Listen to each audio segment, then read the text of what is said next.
This RealAg Radio podcast is brought to you by Authority Supreme Herbicide from FMC. Stop weeds before they start with Authority Supreme Herbicide. This dual-action pre-emergent solution delivers extended control of tough grassy and broadleaf weeds in field peas, chickpeas, and soybeans. Apply pre-seed or up to 3 days after seeding. See your retailer or visit ag.fmc.com today. It's time for RealAg Radio on Rural Radio Channel 147 on Sirius XM.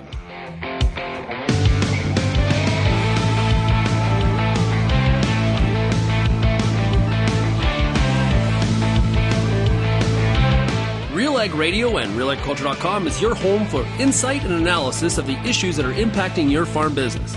Let's get real and get connected with RealAg Radio.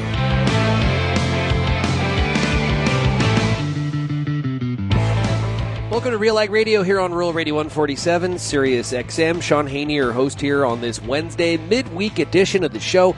Hey, thanks so much, everybody, for making RealAg Radio and Rural Radio 147 a big part of your workday. Also, of course, a big shout out to everybody listening on the RealAg Radio podcast. We're down in Louisville, Kentucky at the National Farm Machinery Show. Looking forward to it. This is definitely an annual event.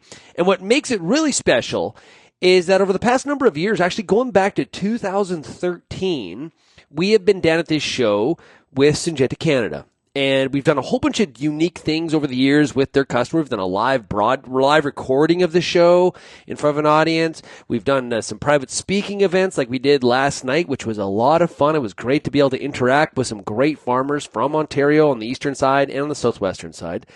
And, this is always that we get to go to the tractor pull, do stuff like that. It is a lot of fun. If you've never been down to the National Farm Machinery Show, highly encourage you to do it. It's a really good time, and really appreciate Syngenta Canada for being today's show sponsor. You can find out more by going to syngenta.ca. And speaking of Syngenta, we're going to hear from Nicole Sharp, who is a territory sales manager in Eastern Ontario. She's going to join us here in a little bit. We're also going to hear from Greg Vermeersch, who is from Tillsonburg, Ontario. We got John McDonnell from Moncton, Ontario, and we got Michael Aube from Chesterville, Ontario. So it's going to be great to have Greg, John, and Michael on today's program. Really looking forward to it. Yesterday, though, was Canada's Ag Day. Yes, happy Canada's Ag Day. A lot of sharing on social media. There's a lot of celebrations that happen across the country. One of the big ones is the Future of Food event that Farm Credit Canada holds every year. It definitely has become a real staple from a conference perspective on the calendar on Canada's Ag Day. It's always this week in February. And we're going to hear from Justine Hendricks, President and CEO of Farm Credit Canada, and Chief Economist J.P. Gervais as well. So Lindsay had a chance. Lindsay was on location. She was there. She got the full perspective. And she's going to have a lot of great content from that event posted at RealAgriculture.com. I'm sure we'll talk about it on Friday's show on the Real Ag Issues panel as well. So we're going to hear from both Justine and JP today on the program. Looking forward to that. Hey, if you have any feedback, we'd love to hear from you. Send me an email, shaney@realagriculture.com. You can also call the Real Ag feedback line, 855-776-6147. Let's take a break. When we come back, we got Justine Hendricks and JP Gervais of Farm Credit Canada right after this, brought to you by Syngenta Canada.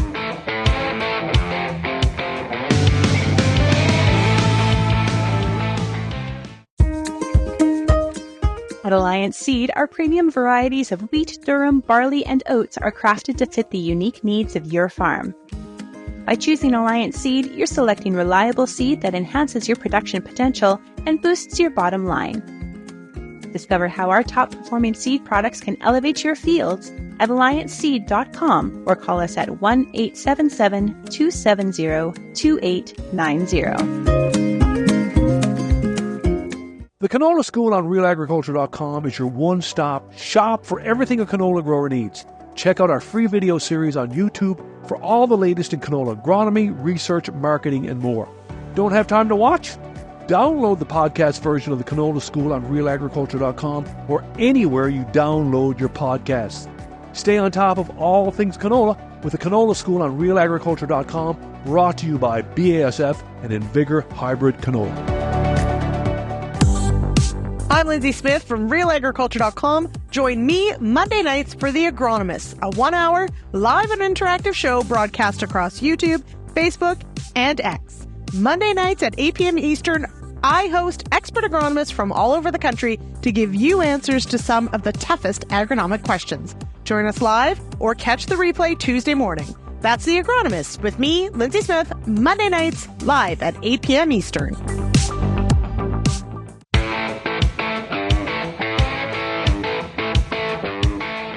And welcome back to RealAg Radio, brought to you today by Syngenta Canada. I want to remind you to go to syngenta.ca to check out the entire portfolio of Syngenta products they have to offer, not only in Eastern and Central Canada, but obviously in Western Canada as well. We're down here at the National Farm Machinery Show, but yesterday was Canada's Agriculture Day. It's Canada Ag Day, and there was lots of celebrations across the country.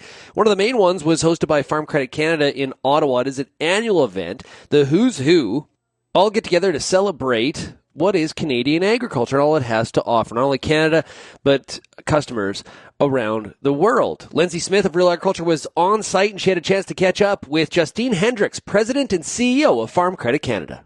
You spoke earlier today, a powerful message of that we're up against some pretty serious challenges, but we're up to the task. What was your message today? So my message was simple, but it wasn't easy. We all know that there's a lot coming at the industry at large, whether it's the U.S. tariffs and other sorts. But the opportunity that we've been talking about, this generational opportunity since last year, is still here. So what I tried to convey to the audience today is we really need to stay focused on that, which means we need to collaborate, we need to break down our silos, double down our investments to increase our productivity and innovate, and not lose sight of that, because that is the main focus for Canada to go and seize that generational opportunity. So this is certainly in the face of tariffs, in the face of a second Trump administration. There is concern about those dollars, those investment dollars, either being held back or perhaps going elsewhere. How does Canadian agriculture make sure that they attract those dollars? There's a few ways, Lindsay. So first, I think Canadian agriculture and food has a lot to be proud of. So one of the messages today was we need to better tell our story. We need to present the value proposition that we have so that others can come to us so we can sell more of our goods and services all over the world.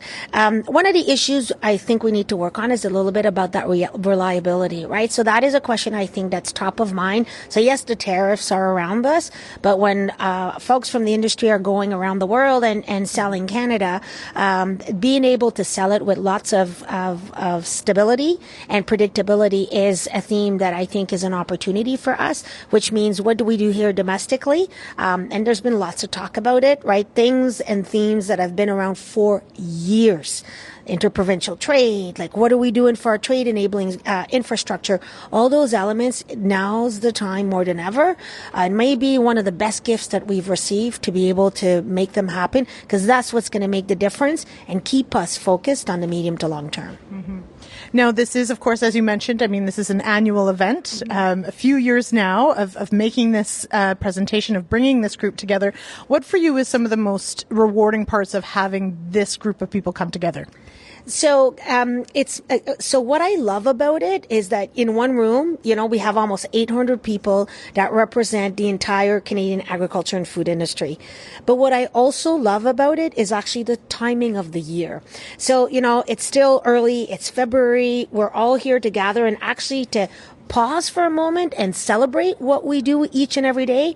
And that I find creates a really interesting environment that sparks interest, new conversations, follow up. And then it kind of gives you that boost to hopefully deliver on it for the remainder of the year. So it's not just about getting those folks around the table. I think we've over the years been good at having some candid conversations. We're not shy or afraid to talk about what really is the issue. And when you get everybody together, then it just kind of creates that environment for us to do something about it.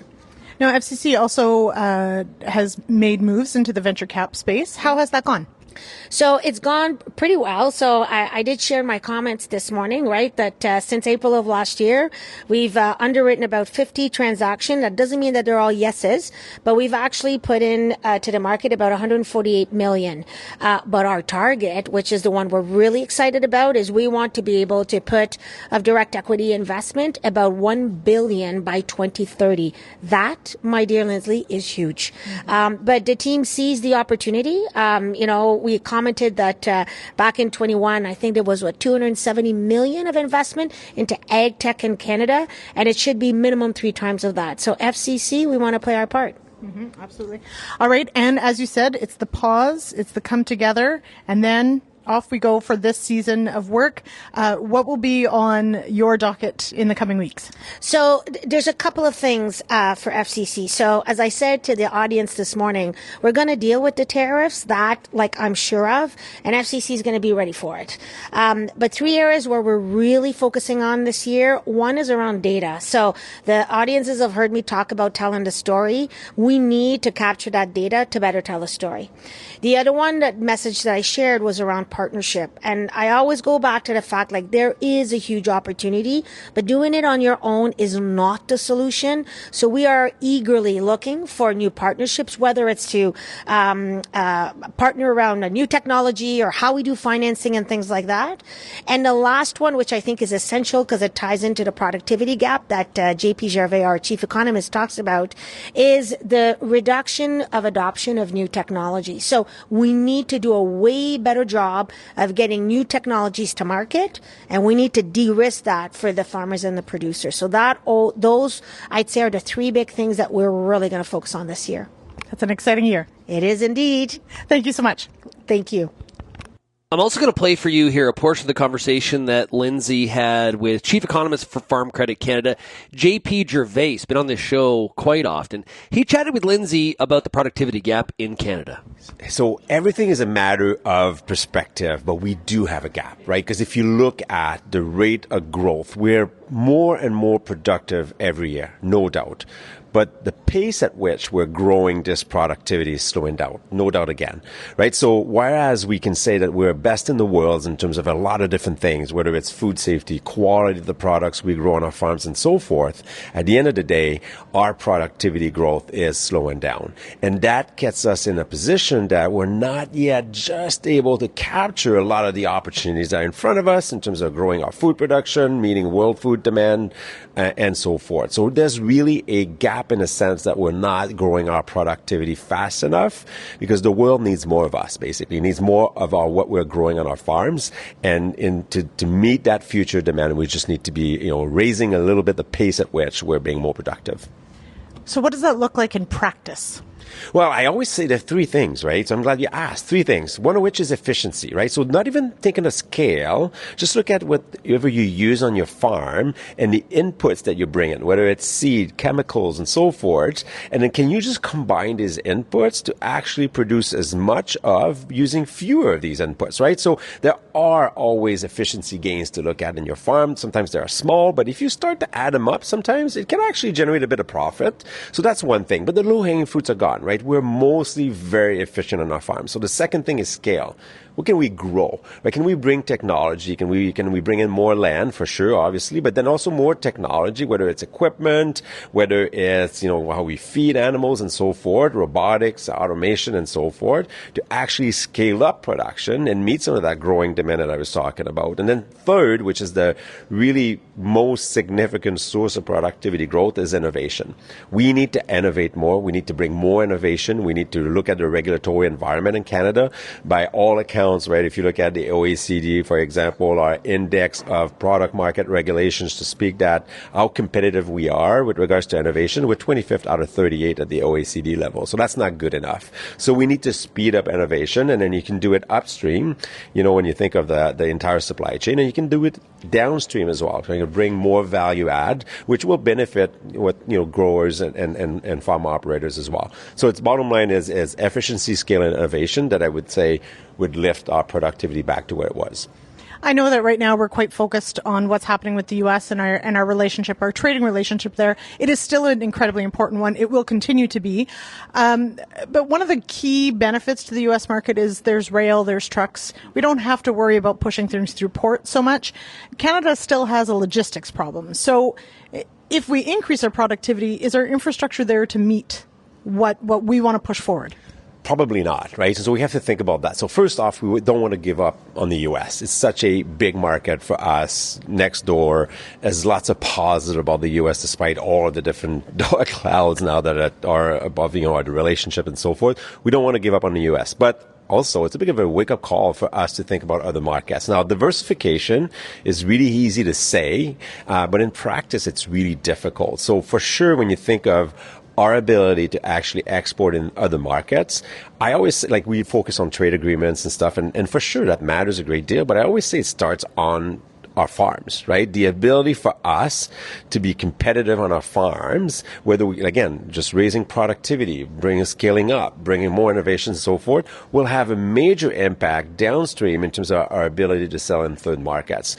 And the ability to do so is also to bring products to the border, ports, for example, and that's function of the infrastructure as well. So there's definitely something that we can do when it comes to infrastructure, just with the ability to lower the costs, focus what I call a relentless focus on being competitive, and that's part of the infrastructure is really part of that equation for sure.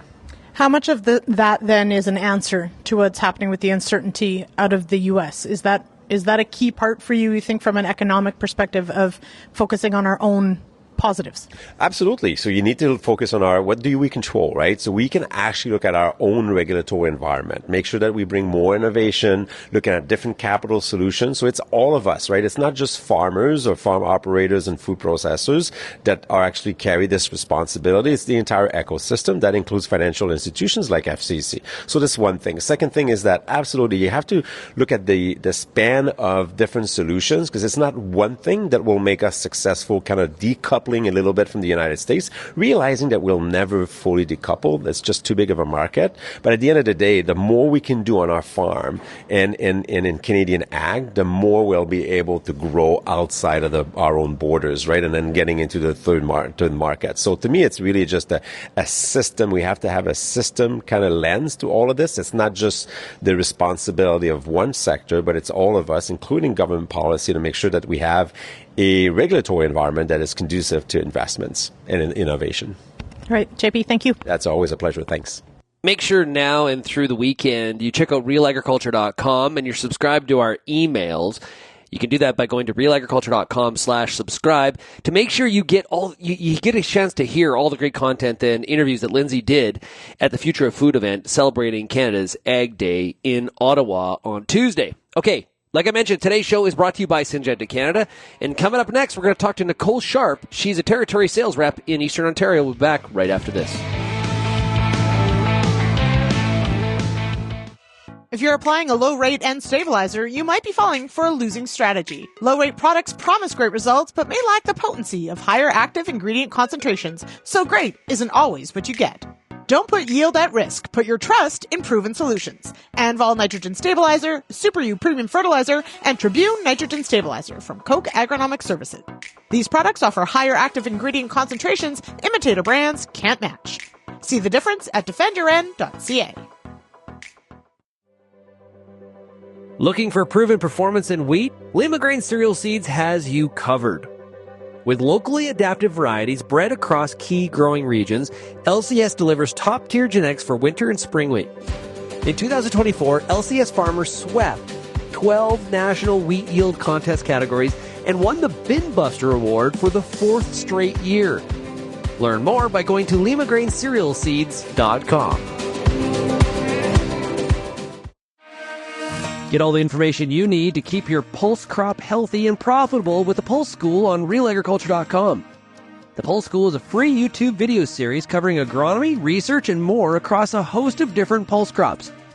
It's also available as an audio podcast wherever you download or stream your favorite podcast.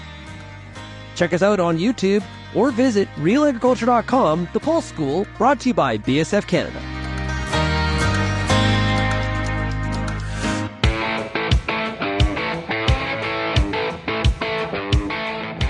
And welcome back to RealAg Radio here on Rural Radio 147, Sirius XM. Today's show is brought to you by Syngenta Canada. It's been great to be down here at the National Farm Machinery Show with Syngenta.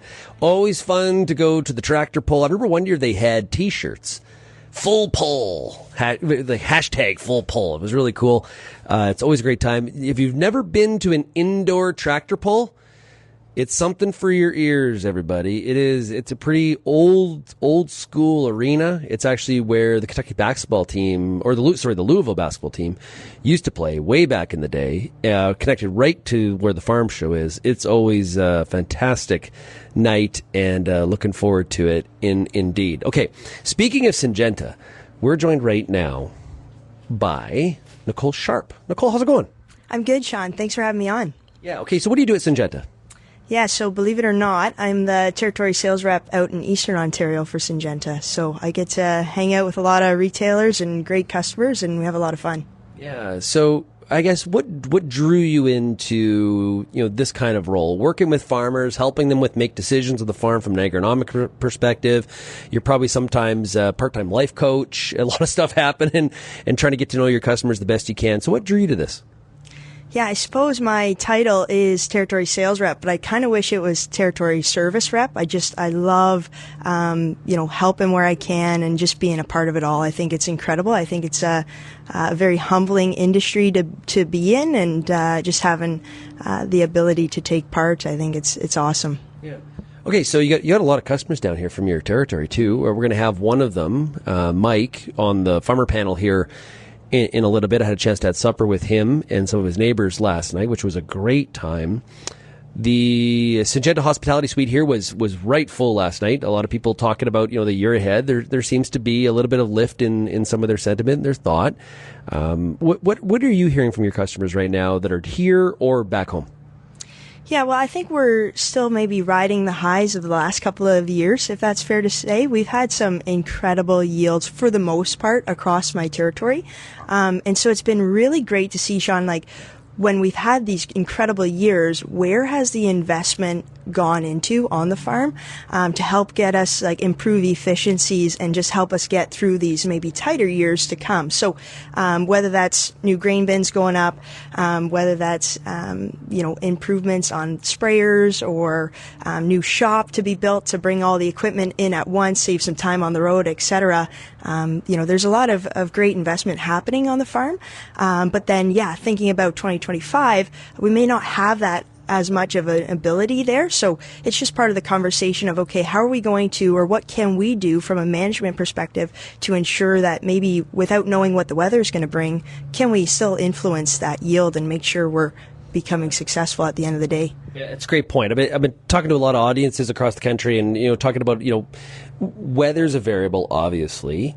The markets are a variable and input costs are variables, but there's decisions that we make also that influence the outcome. So what are some of the things we need to consider to influence that outcome of yield the best we possibly can within our control? Mm-hmm. I think from my perspective, the folks who are most successful are the ones who dial in on the details. And if you think about corn yield and just where it comes from, it's really a mathematical equation of just, your ear count per acre times the amount of rows around, or kernel rows around, and then kernel length, and then divide it by that how many kernels it takes to fill the bushel.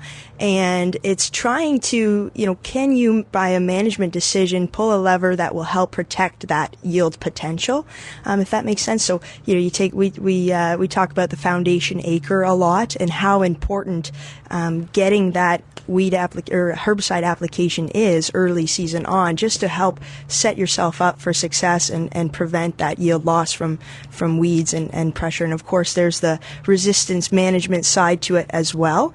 I don't know if that answers your question. Yeah, I think it very much does. The details do matter, whether that's the knowing your costs, whether that's having an accurate idea what practices or products are giving you that return.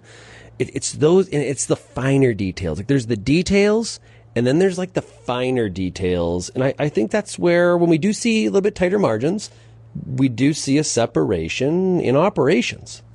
Yeah, and in operations is such a good point, because application is such a key part of it too, right? We're probably going to spend the same amount for the chemical and the same amount to make the pass, but can you pay attention to the details and get that product to where you need it to be, right? Whether that's a water volume discussion, whether that's a droplet size, those are all key details that I think we need to really dial in on. Yeah, great point. Okay, so as I mentioned in the opening of the show, Syngenta has a great lineup of crop protection products, and give us an example of one that you're really excited to talk to customers about. Yeah, I'm really excited about our corn fungicide like Miravis Neo, and the reason for that is we haven't really struggled a whole lot with disease pressure in yeast. Who knows what next year will bring, of course, but we're seeing some just incredible plant health benefits from that adaptogenic technology. And then, our I would say 6 or 7 year average now on across 125 different locations, we see about a 15 bushel per acre yield or return on investment there, which is tremendous, especially for our area where we're seeing those numbers and not necessarily dealing with disease. The other one would be, dairy is a big part of Eastern Ontario, and we're seeing some incredible benefits to putting that corn fungicide application on the silage acre. Just with our, few years of looking at the silage acre, we've seen about a 1.6 tonnage increase there. And then, of course, just the harvest window, expanding that harvest window has been a huge hit, I would say, for the grower experience. Yeah, so on top of Miravis Neo, I'm looking at the banner here for this year's show. We got Miravis Ace, Modus, Acuron, Callisto, Prime Extra, Boundary. There's a lot of great products that Syngenta has to offer the grower in Ontario. So make sure if you are thinking about Syngenta products, talk to your local retailer, of course, your local Syngenta rep. Or you can also, of course, go to syngenta.ca. Always great to walk into the retail and say, I want to hear about this. So don't be shy, everybody out there, when you're talking about some of the Syngenta products that they have to offer. Nicole, it's been great to have you on the show. Thanks so much. Thank you so much, Shaun, for having me. Pleasure. Yeah, really do appreciate it. Okay, when we come back, we've got a farmer panel. They are locked, they're loaded, they are ready to go. I think they've knocked the cobwebs off. We will see when we get back. You're listening to RealAg Radio, Rural Radio 147, Sirius XM, brought to you today by Syngenta Canada.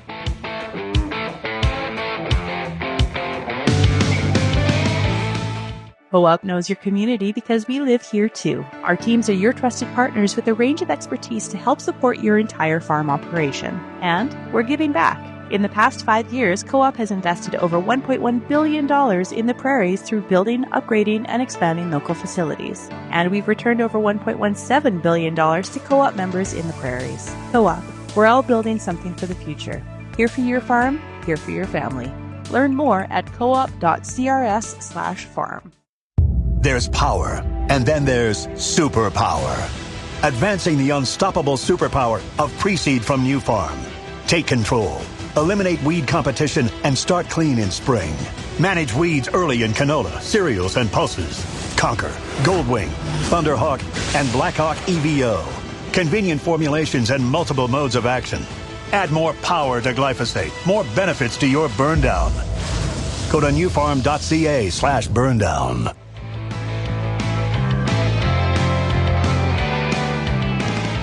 And welcome back to RealAg Radio, broadcasting here from Louisville, Kentucky for the National Farm Machinery Show. Today's show is brought to you by Syngenta. Make sure you check out all the Syngenta products with the crop protection team by going to syngenta.ca. Okay, we got a farmer panel here. We got a great group that has been assembled, been put together, and we're going to talk about some of the things that are impacting their farms and how they're looking at the 2025 growing season that is fast approaching. Cold week, though, in parts of Canada. Back home in Lethbridge, I saw this morning, it is minus 40.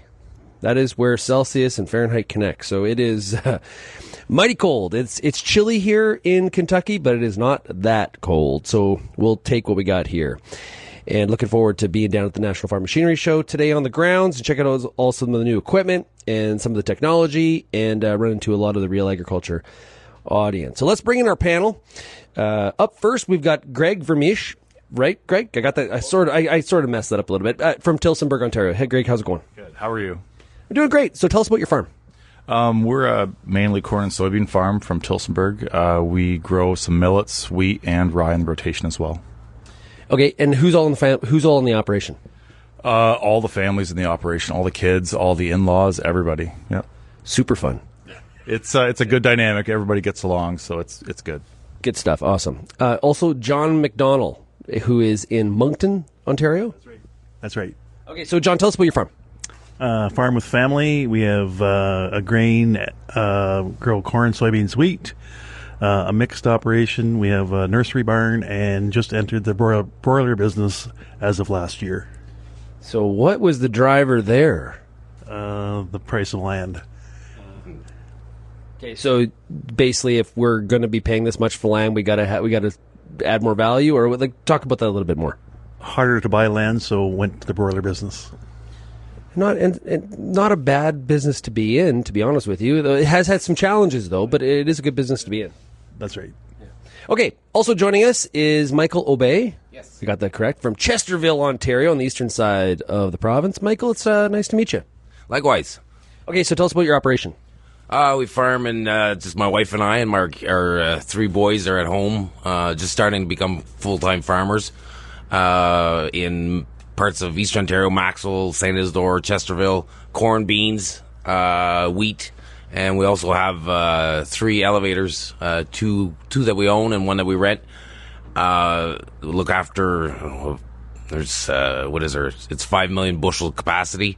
And then along with that comes with a trucking company that my wife runs. So it's 18 units with 10 brokers on the side. So it's all, it keeps us busy year round. And we also just started getting into the input business. So we hired a few key people for that and see where that takes us. Does he offer you guys good basis? Is he good for it?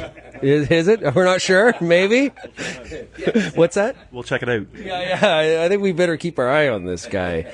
Okay, so heading into the 2025 season, Michael, what are some of the things that you're looking at? Are you thinking optimistically about the year ahead? Yeah, basically when you brought up that question yesterday, with the lower dollar, our inputs, or not our inputs, may be affected somewhat, but our profitability on corn and beans with a higher basis is really going to help us on our bottom line. And it will be a year to kind of control expenses on certain things that we can control, maybe like equipment purchases and so on and so forth. But I think as far as that, with the upswing in the corn futures, I think it's going to be a good year, and it'll be very volatile. But as long as people lock in at a decent price, I think it's going to be a profitable year. Yeah, John, I really hope that the upswing, as Mike described, I hope that upswing kind of continues. We could use it. Oh, yeah, absolutely. Yep. Yeah. And then after the January 10th crop report, or the USDA report came out, things look like they're heading up. Yeah.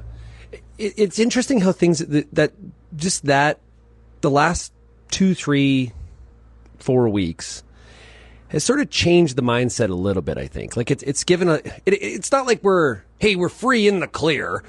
But I think we're feeling, I sense a mood change amongst talking to farmers across the country, and, how are you feeling about the year? I'm sensing a little bit more optimism. People are feeling, at least, as they look at some of their break-evens and stuff. I would agree with that. Absolutely. Yep. Okay. So from a crop planning perspective, John, what are some of your main considerations? Any changes to the cropping mix in terms of what you're doing, the balance of corn and beans? Pretty much we're a third of each. We are dabbling back to a few edibles this year, just because. But other than that, pretty well the same. Okay. And is that just trying to have a long-term plan on rotation? Like not trying to be in and out and trying to guess? It's just sort of smoothing out that, trying to prevent the bad decisions? Yeah, it just diversify, yes. Yeah. Yep. Okay. Cool. Okay, Greg, how about you? What are some of your cropping considerations here in the crop mix? First of all, you mentioned some of the crops you're growing, but any changes this year? No, just rotationally, we keep everything the same. Yeah. And how come? Consistency. You can make plans further ahead because we have construction projects that we do on farms with cereals. So like to line those up with, let's say, fence row removal or lime or anything else the farm needs. What about on the expense side this year? Like, as I talk to farmers across the country, one of the things I continue to hear is that, inputs have been sticky Well, inputs have been not a little bit more than sticky as of late. We're seeing input prices go up. Fertilizer with some of those crop prices and maybe a little bit of a rally. We're seeing also fertilizer prices go up. So how are you managing some of the expenses on the input side? We locked in most of our stuff a couple months ago already, kind of seeing this in the future, that prices would go up with the futures going up. Yeah. So, yeah. Just a little bit of relief? Yeah, oh yeah, for sure. Now, is that typical, your buying cycle? You typically buying your fertilizer at the same time every year? And talk about kind of your process there. Typically, we buy the same time every year. We just go out to all our retailers and just say, hey, what's going on in the market? And just maybe keep in touch with them every month. And they'll give you a good feedback. And then when you're doing your cost of production, if your costs are good on your fertilizer and input costs and your marketing is good and you're making money, I mean, there's no reason not to sell if you're making money. So, well, and Mike, you're in the fertilizer business now. So you're on both ends of it now. Yes. You quote yourself the best price. Oh, fertilizer business is a tricky one compared to the grain side of things because of the futures and the constant change in basis, the supply and demand. But the fertilizer side of things is always been a tricky one. It's a niche market for sure. Yeah, I think as you talk to retailers, I'm going to get over my skis here a little bit, but just from conversations with retailers, this is where a retailer can really set themselves up to have good margins for the year. But at the same time, it's also where we talk about when the farmer makes the wrong fertilizer position. The retailer can, if they step out and buy at the wrong time, ouch. So we can't hedge. Fertilizer, it's very difficult to hedge. We go on the over-the-counter market, but there's so little liquidity compared to the grain, compared to CME on the grain side of things. So it's a real, a lot of speculation goes on. Yeah. A lot of talk about cost cutting. Okay, and we had done some research work in October where are people cutting costs. Okay, and it's pretty Canada and the U.S. it's pretty common areas where people are cutting costs. But I think that's where on-farm trials and research really matters of your own stuff, not just taking the salespeople's word for it. Do your own farm trials. But I think machinery costs are the big one. That's where we're really cutting back. So. Farmers across North America are. We were talking about this last night. We had a dinner session. We were talking about this where in Canada in 2024, the only category that was in the positive was four-wheel drive tractors, which kind of surprised me because the U.S. number was down pretty significantly. But Canadian farmers purchased more four-wheel drive tractors in 24 than they did 23. But John, I think Greg's hit it. A lot of farmers are cutting back on the iron they're buying. Absolutely. Like the iron is I would say all-time high, and the uncertainty with the tariffs, people are just holding back. Okay, we're here with a great farmer panel here today at the National Farm Machinery Show in Louisville, Kentucky. We're joined by Greg Vermeersch. We're with John McDonnell and Michael Aube, all from Ontario. And we've got more coming up here on RealAg Radio, brought to you today by Syngenta Canada.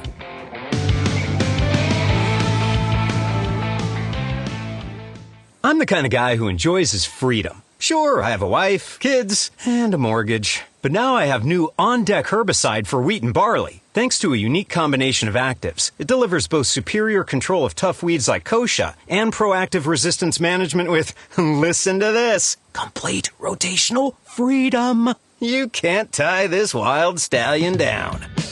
Spray for today, plan for tomorrow with new on-deck herbicide. Visit your retailer or Corteva.ca to learn more. Before you get back in the field this year, spend some time with the Corn School on RealAgriculture.com.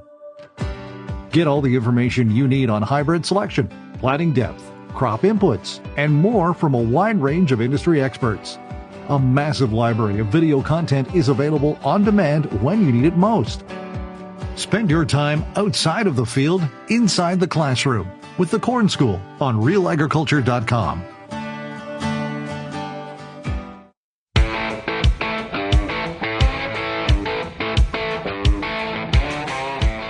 And welcome back to RealAg Radio here on Rural Radio 147, Sirius XM. Shaun Haney broadcasting from Louisville, Kentucky, here at the National Farm Machinery Show down here with Syngenta Canada.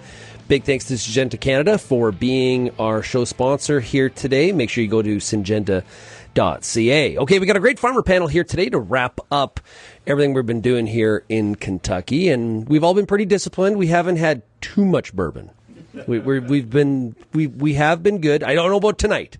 Tonight, who knows what's going to happen? We're joined here by Greg Vermeersch, John McDonnell, and Michael Aube, all of Ontario. Okay, during the commercial break, Greg, we were talking about strip tilling. How long have you been doing it, and how's it working for you? Probably been doing it 6 years now. What got you into it? Just trying to get, we were broadcasting fertilizer before, so just accurately placing the fertilizer where the seed's going to be. Yeah. And has it produced, obviously you're still doing it, so you're seeing a measured return. It's working for you. Yeah, no, it's working well for us. Soil structure is improving. Our resilience in the soil is improving with the cover crops added to that system as well. So yeah, because you said you're quite sandy. Very sandy. Very sandy. We were talking about tobacco. That's the kind of morning we're having here, is that we're talking about cigarettes. And but it's quite sandy. So what are you seeing in terms of the changing the soil structure? You just have more like warm pathways through the soil. It retains organic matter a lot better, and we just have just better crops overall. Yeah. So.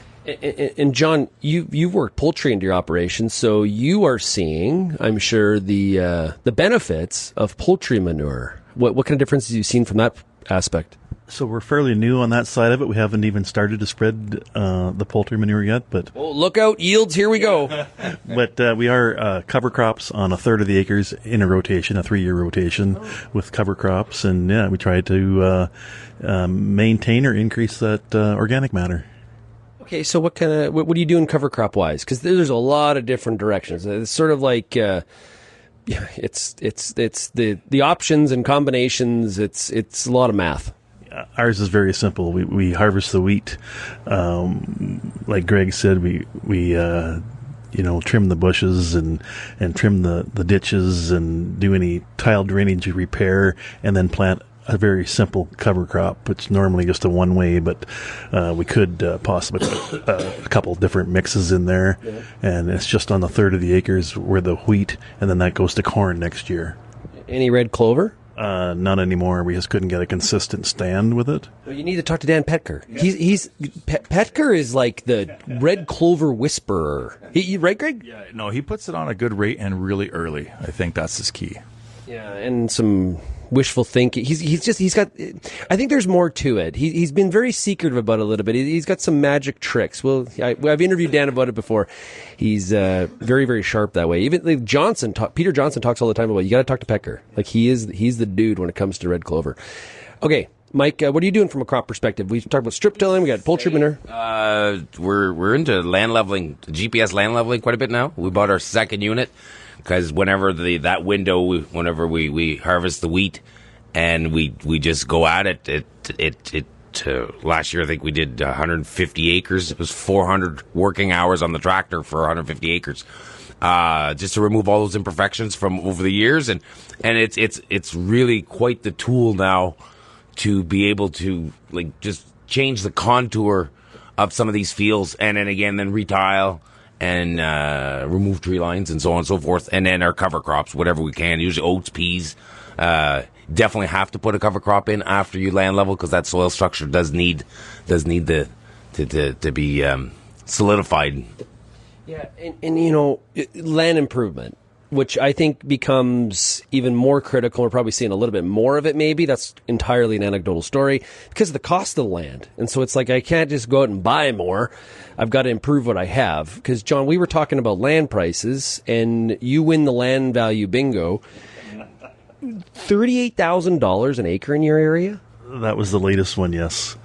And there's some significantly higher than that and some not many lower than that. Like in the vineyard industry in BC, in the Okanagan Valley, like they're at 150, which is a lot higher than 40, but still you're growing corn and beans. That's correct. They have a different pen. Do you have different corn? No. I was just checking. Greg, special corn. We have this special crop we grow in between the rows. Greg, how about land values in your area? Geez, I'm afraid to say them now. You guys might come stalk my area out. I'd say typically 18 to 20,000 is where we are on sharp sand, though. Yeah. So when you say sharp sand, like I was in Newfoundland couple weeks ago, and they were talking about, we're quite rocky, but their version of rocky is different than maybe my version of rocky. So when you say sharp sand, just talk about it a little bit. You ever go to the beach and put your feet in the sand? It gets hot. That's it. Try to grow a crop in that. And I think the land it used to be better, and maybe some of the rotational or practices from earlier generations of farmers, we lost a lot of the tops of knolls to sand erosion. So we have very little topsoil on the knolls and maybe 2 or 3 feet in the low spots. So I like your comments about land leveling, but I'm just going to ask if your fields are flat or not. Or is it flat enough? You can't reshape hills, but it's more. But in your environment would be a lot tougher. I mean, soil erosion would probably be just too great to take that risk. Yeah, it'd just be interesting if somebody created topography that you could actually take a scraper and bring your topsoil back to your hills. That would be, for us, a great improvement if somebody could program that. Hint, hint. Yeah, maybe you'll see some at the farm show today. Yeah. And when you got that sharp of sand, you need constant moisture. It'll produce, but it dries out fast. Yeah, we can easily take an inch every 3 days with no issues, with no water ponding, nothing. Well, Mike, you got like that kind of rain. You were wet last year, right? Last year on some of our heavy clay, one area, we had some of our top, I think probably the top corn yield. However, last spring, we started out in March. We were planting spring wheat. At one point, it was Easter weekend, and we thought we had everything just ironed out for the year. Everything was just going to be great. And then it just got delayed. Started planting corn maybe the 5th of May, and it was just an on-off kind of struggle to get. And our heavy clays, right after, I think we finished planting that probably on the 10th or 12th of May, we ended up getting 4 to 5 inches of rain one shot, and then every week another 2-3 inches. It never pulled through, so that heavy ground was really lowered our average.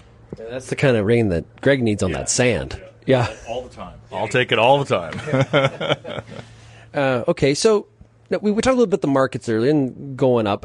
From a risk management standpoint, one of the things that we've seen in some of our market research is that people are seeing that last year was riskier than the year before, and this year is going to be riskier than last year. So the perception of risk continues to increase. But what we're not seeing is people having what they would call a formalized risk management plan. They're aware of the risk, but they're sort of admitting, saying, I'm not sure if we've actually done something about it, but we're worried about it.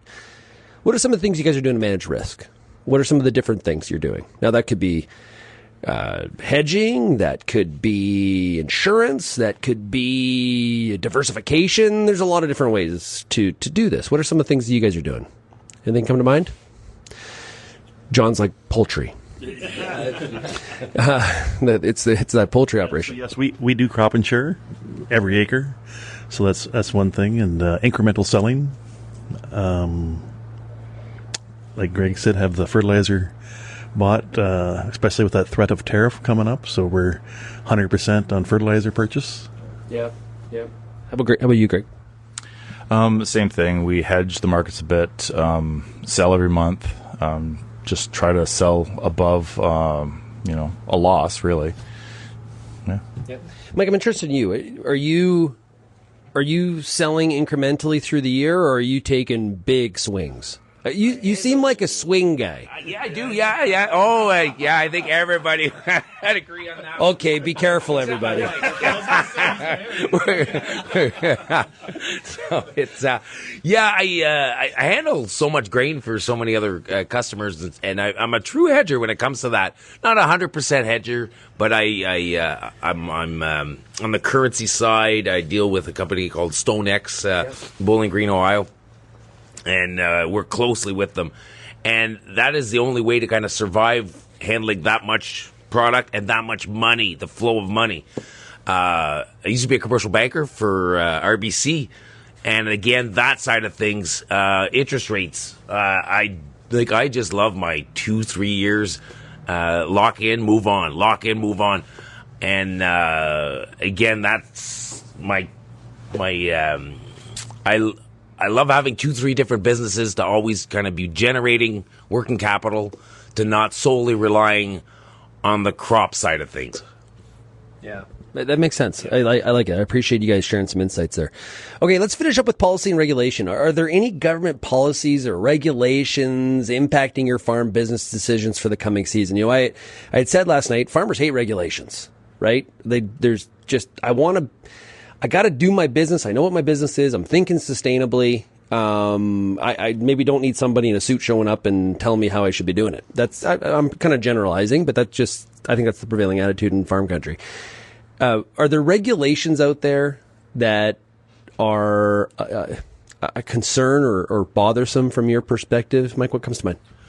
I guess in the trucking industry, and my wife really runs that, and now with e-logs and just regulations, the efficiency of our power units and our employees are really held back to the point where it's really it's a game to try and manage that within hours, and the industry hasn't kind of allocated more extended hours to enable us to become more efficient with the trucking side of things.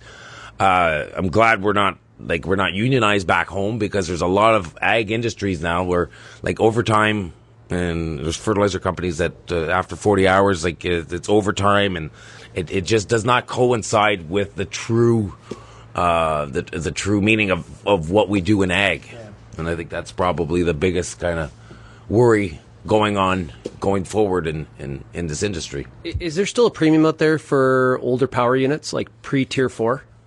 There is, but the shine's kind of coming off. We all like new enough equipment, especially running 300 days a year. You'll still get those owner-operators that'll run a 90, 98 or 2001 up and down the highway. It's just a matter of time. Are you pretty loyal to a certain brand of truck too? Because a lot of truck companies, it's like, we only buy Pete's or we only buy Kenworths. Not really. Just again, value added from our dealer. Yep. And I'm always the type of guy, I love staying with the people that are good to me, and we prolong that relationship to make everything better. Yeah, good stuff. John, how about you? I just love what Mike just said about the trucking industry. That is, he nailed it. Yeah, spot on. I agree with every aspect of what he said. We're two people, and no one's mentioned the carbon tax yet. Well, that was. That's I don't know if you call that a regulation. I'm hoping it goes away, but something else will likely come along to replace it. Right. Yeah. Well, we're gonna find out. Greg, how about you from a regulation standpoint, policy perspective? Carbon tax is number one. Yeah. And why?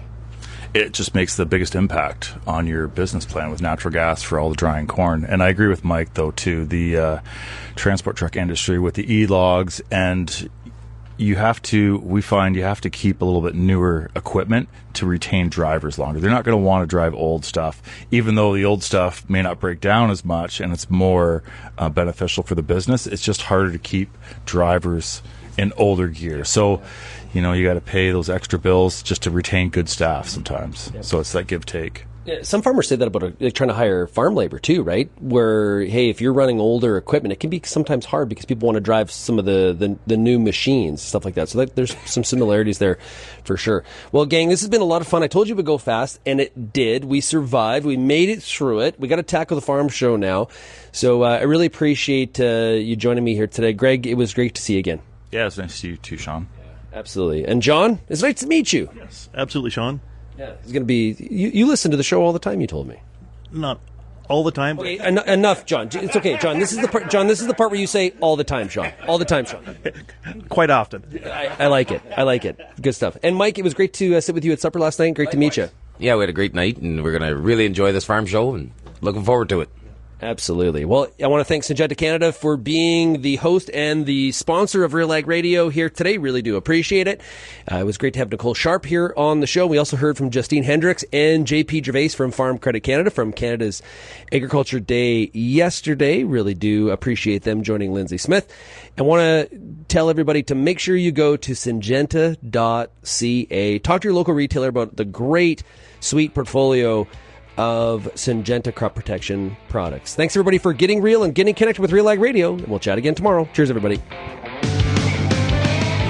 Thank you for downloading this RealAg Radio podcast brought to you by Authority Supreme Herbicide from FMC. Give your crops the 2-in-1 protection they deserve. Authority Supreme's dual modes of action attack weeds early, delivering effective resistant management and prolonged control during critical growth periods. Dominate the toughest weeds before they take hold. See your retailer or visit ag.fmc.com today. Hey, welcome to the bonus segment here for RealAg Radio. Today's show was brought to you by Syngenta Canada. Really do appreciate Syngenta having us down here at the National Farm Machinery Show in Louisville, Kentucky. It is always a great time. It was a fun show today. I always love doing farmer panels. They always have apprehension, and then we do it, and they're like, "Oh, we're done. It's over," because it goes so fast. And really did appreciate their perspectives, and we're trying to learn from each other here. Indeed. So great work by Greg, John, and Michael. And it was great to have Nicole Sharp on the show as well. Great young territory sales manager for Syngenta there in that Ottawa area. Okay, what we're going to do some top ag news stories of the day here as promised. I do want to mention, though, hey, Crop Connect is happening today. Kelvin Hepner and Jay Strovey from Real Agriculture on location. They got a booth set up, a studio set up. So if you are there, make sure you stop and say hello. Post some of those pictures on Instagram and X or whatever you're doing. Also coming up here is the Canadian Crops Convention. It's headed to Edmonton from March 4th to the 6th. This year's theme is Navigating Our Future and includes a fantastic lineup of knowledgeable speakers and great networking opportunities. Check out what the Canola Council of Canada and Canada Grains Council have planned and register at canadiancrops.ca. I'm looking forward to doing a panel at that event. And we've got Canadian, U.S., and Mexican stakeholders. We're talking about trade. And we're going to dig in here a little bit on some of the confusion and some of the chaos, as we're going to hear in the news here in a little bit. It's being described as chaos. A lot of concern in the agricultural sector. Not doomsday, but definitely some concern and thickening borders, and what kind of impact does that have on the trade of some of the broadacre commodities that are being produced in all three countries. So looking forward to that. I'll be in Edmonton. It's going to warm up by then, and it's been chilly this week in parts of Canada. Indeed, as I shared earlier on the show, like minus 30, minus 40 in back home. Yuck, gross, not good. Let's get to the top ag news stories of the day here on the exclusive version here of the show. And if you download the podcast, you got extended interviews today from the farmer panel, and you're getting the top ag news stories of the day. So thank you for downloading the RealAg Radio podcast. Agricultural machinery giant AGCO has entered into a supply agreement to have Massey Ferguson tractors built by SDF, the Italian tractor company that makes SAME and Deutzfahr machines. The partnership will see SDF produce low to mid horsepower Massey Ferguson tractors up to 85 horsepower for most global markets beginning in mid-2025.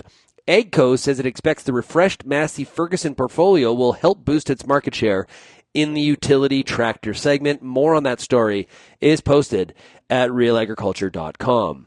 On the political front, Liberal leadership candidate Chrystia Freeland has pitched a plan to lower food prices, this according to a story in the Globe and Mail.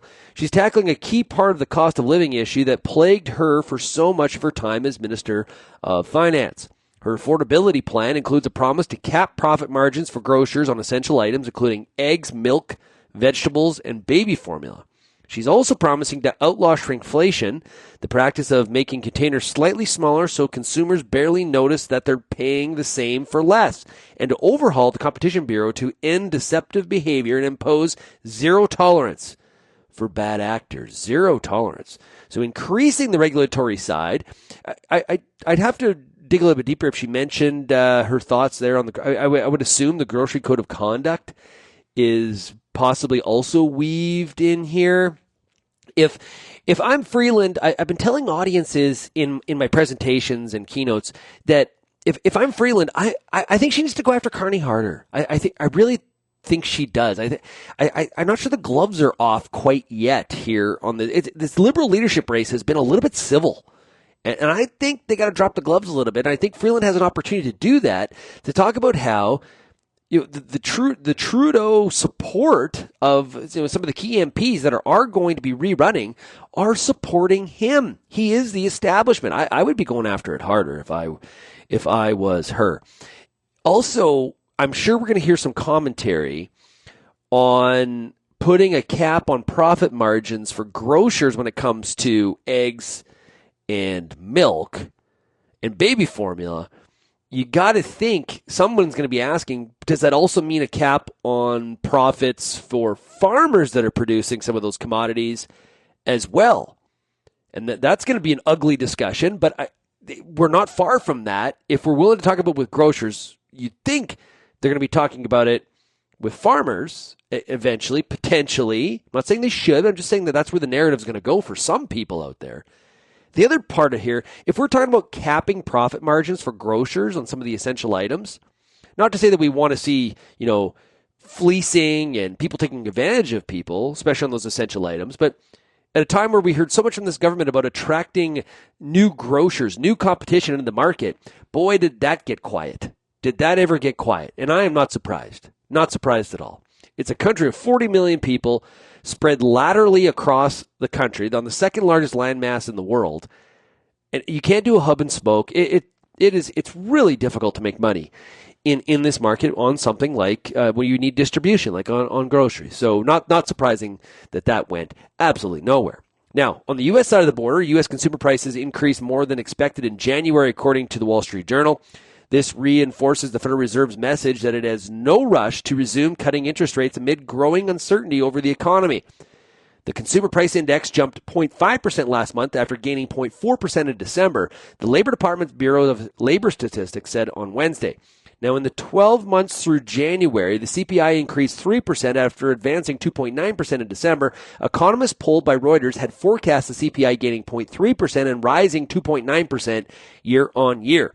President Trump has been calling for lower interest rates to really spur on the economy and saying the Fed has been a little bit too cautious to cut rates. If you look at food prices in the U.S., and we were talking about the capping of grocery prices on essential items. So overall food price increase up 0.4% in January in the U.S. Grocery prices, the food at home index rose 0.5%, showing a slight acceleration in grocery price inflation compared to the previous month. Restaurant prices were up 0.2%. Specific food categories, 4 of the 6 major grocery store food groups saw price increases. Now, there's been a lot of talk about eggs. So the index for eggs saw a dramatic increase of 15.2% in January compared to December. This surge in egg prices was the largest since June of 2015 and accounted for approximately 2/3 of the total monthly food at home increase. Meats, poultry, fish, and eggs, the broader category, which includes eggs, rose by 1.9% over the month. Fruits and vegetables were they were down 0.5%, I should say, and the cereals and bakery products index decreased by 0.4% as well. That story was according to Pro Farmer. Now, in the Globe and Mail, more than 100 prominent Canadian business leaders have signed a letter calling for Prime Minister Justin Trudeau to end the proroguing of Parliament and reinstate the government at its full functioning capacity to address threats from the U.S. administration. The letter sent on Tuesday demands a sitting Parliament to productively address the period of turmoil and uncertainty Canada is facing. Canadians who signed it include leaders at the helm of companies such as Boral, Grammarly, David's Tea, Deep Sky, Nix, and Point Click Care. Beginning with January 6th, when Mr. Trudeau announced his resignation, I should say, and the proroguing of Parliament, the letter breaks down a timeline of events, including President Donald Trump's impending steel tariffs on imports from Canada and threats to acquire Canada as his 51st state. And if you saw Donald Trump's Super Bowl interview, he said he's serious. He told Brett Baer on Fox that he is serious about this 51st state and Canada be better off, and he continues to double down on the $200 billion subsidization. And, says he is not joking. He is serious. Something else that's serious, getting a lot of serious concern or serious cheerleading, depending on which side of the political aisle you're probably on here. The Department of Government Efficiency Workforce Optimization Initiative directs the Office of Management and Budget to create a plan allowing agencies to hire only 1 employee for every 4 who leave once the current hiring freeze ends. Exemptions will apply to public safety, immigration enforcement, and law enforcement roles. So what's some of the impacts on agriculture? And Pro Farmer has a couple. One of the ones that stuck out to me was potential impact on meat inspectors. So the executive order's implications for meat inspectors could be substantial, even though the Federal Meat Inspection Act requires that all meat sold commercially be inspected and passed to ensure that it is safe, wholesome, and properly labeled. Could have staffing shortages. So the 1 for 4 hiring policy could lead to crucially understaffing in meat inspection roles. Food safety concerns. So reduced staffing of meat inspectors could potentially compromise food safety standards and increase the risk of contaminated products reaching consumers.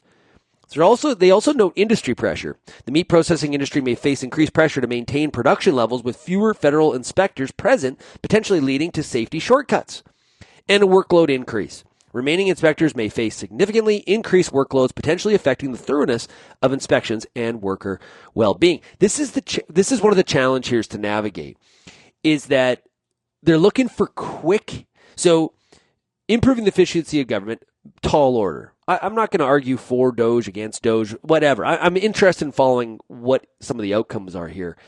One of the challenges, though, of this kind of broad type initiative is things are going to be cut.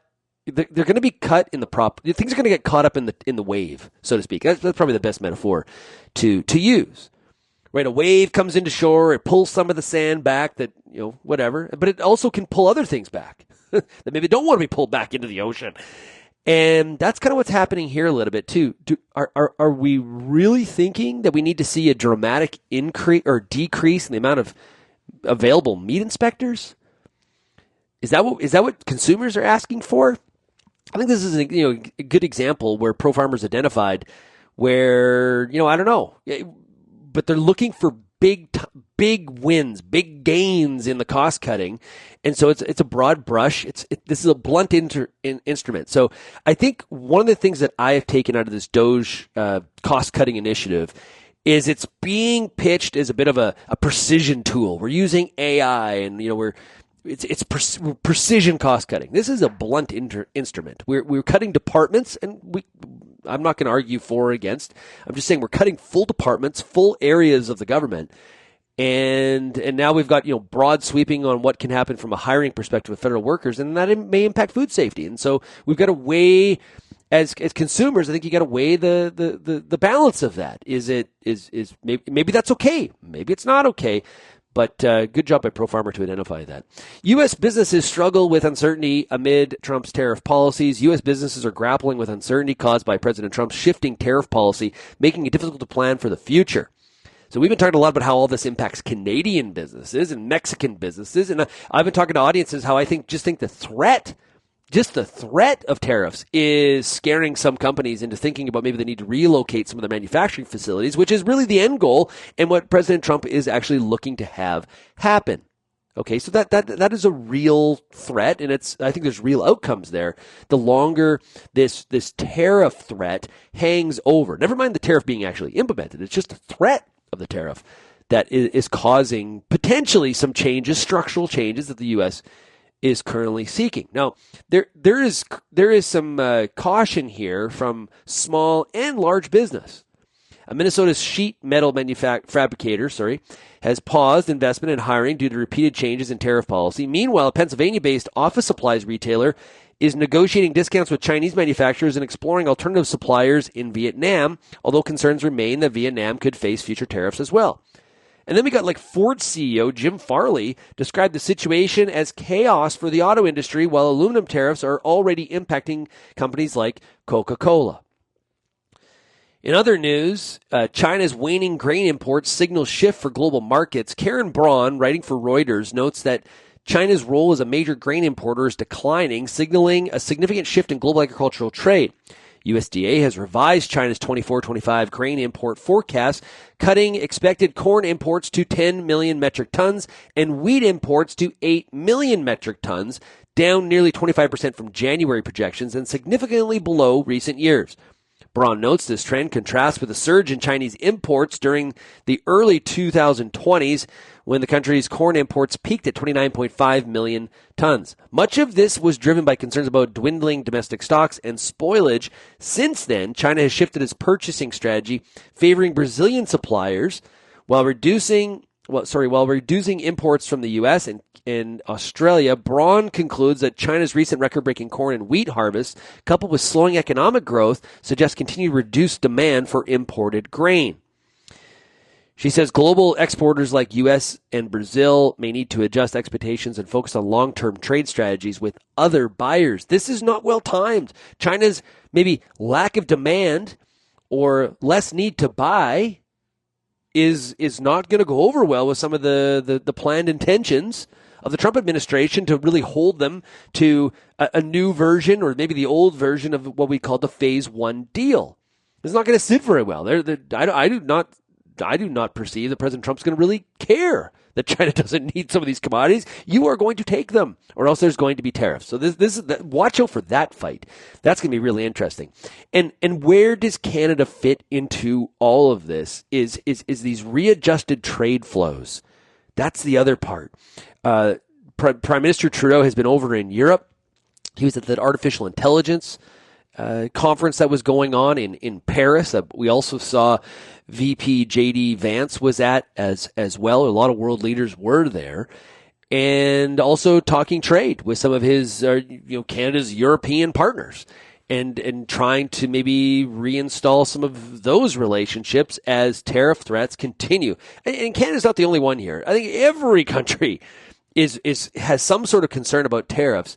And, I've seen it in the audiences that I've been speaking to here in the last number of weeks. We have some data to show for this, but people are really in a number of different camps. There's like the camp that doesn't think that Trump is ever going to put a tariff on anyone. And then there's the camp where it's just a negotiation ploy. And then there's others who are like, yeah, it's happening no matter what. I think eventually it's just a matter of time, and people are trying to talk him out of it. But it's not if, it is a when scenario, and that's when rubber really hits the road.